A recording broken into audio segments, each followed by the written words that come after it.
Bonjour tout le monde, j'espère que vous allez bien. Dans ce chapitre, je vais vous expliquer les notions du chapitre 15 de management, sciences de gestion et numérique. Le chapitre 15 qui s'appelle « Quelles sont les relations des organisations avec leurs écosystèmes ?» On va attaquer directement avec le grand 1. Quelle est l'influence du territoire sur la stratégie d'implantation d'une organisation? Du coup, on va d'abord voir ce que c'est justement cette stratégie d'implantation. La stratégie d'implantation, c'est les raisons qui poussent à une entreprise à s'implanter dans un endroit en fonction justement des avantages que peut lui apporter ce territoire. En effet, un territoire peut apporter différentes ressources à une entreprise. Déjà, une entreprise, elle va chercher à ce que sur ce territoire, il y ait des infrastructures de transport, des routes, une autoroute, des trains, des métros, peu importe.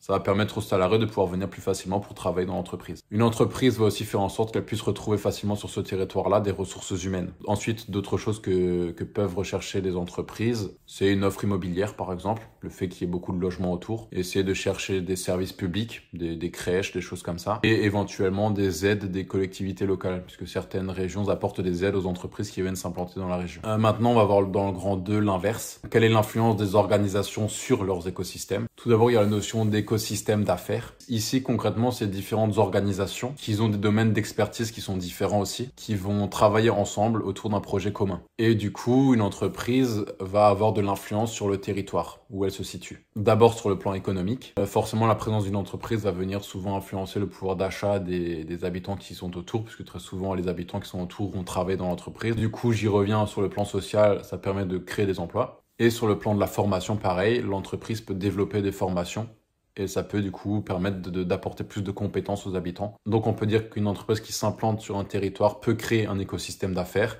et ensuite avoir différents impacts, comme on vient de le dire, au niveau économique, social ou au niveau de la formation. On va maintenant finir avec le grand 3. Quels sont les réseaux d'acteurs créés par les organisations? Il existe deux choses que peuvent créer des organisations ensemble. La première chose, c'est une grappe d'entreprises, ou aussi appelée cluster. Ici, c'est un réseau d'organisations, ça peut être des entreprises ou des universités, qui sont sur le même territoire et qui partagent le même domaine d'expertise, qui vont travailler mutuellement sous forme de partenariat pour essayer d'avoir plus de performance. Et le deuxième réseau que peut créer une entreprise autour d'elle, ça s'appelle un écosystème d'innovation. Ici, encore une fois, c'est plusieurs organisations, plusieurs acteurs qui travaillent ensemble dans l'objectif de créer des innovations. C'est la fin de cette vidéo. J'espère que c'était plus ou moins clair. Si jamais, de toute façon, il y a des questions, vous les posez en commentaire, j'y réponds.